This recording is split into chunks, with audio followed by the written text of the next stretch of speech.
In this tutorial, I'm going to show you how to create a perfect slip stitch edging for your flat double knit projects.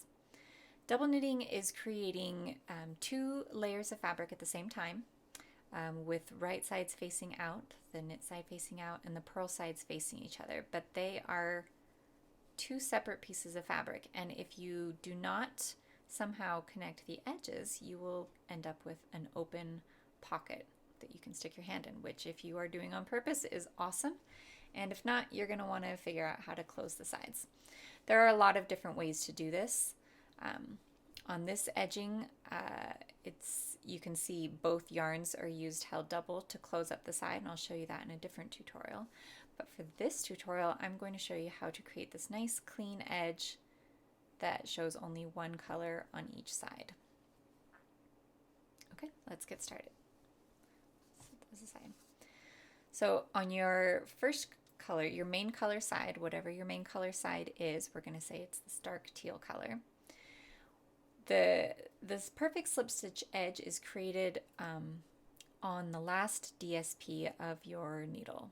So I worked across all of these DSPs and stitches just in the normal way, knitting that first stitch and purling the second.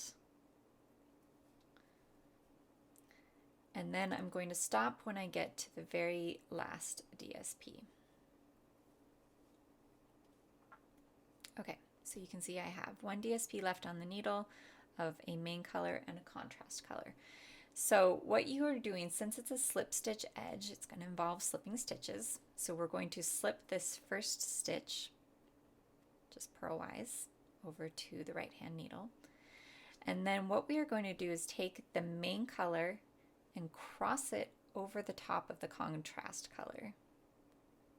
And then take the contrast color and pull it between the needles so that the contrast color is now laying in the front of the work and the main color is in the back. And then we will slip the very last stitch as well. So that is how you end the row on a main color row. And now I will turn it around and I will show you how to do it on a contrast side.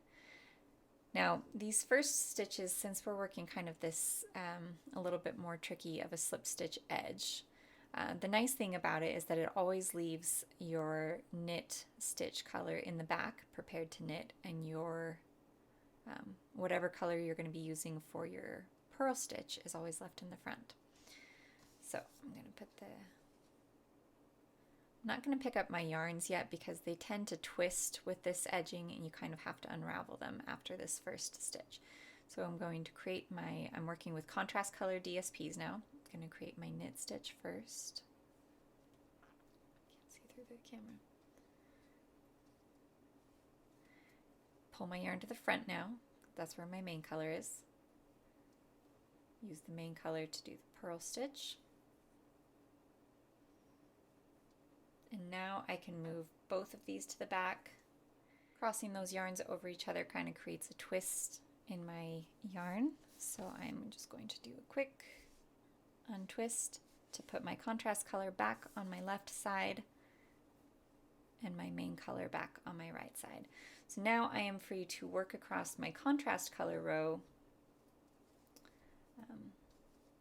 like normal, by moving my yarns back and forth in between each stitch.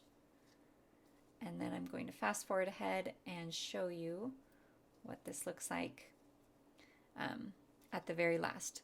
Just like the main color side, you'll work your slip stitch edge on the last DSP, so you're free to just work across these DSPs as normal until you get to the last one, which means the last two loops on the needle.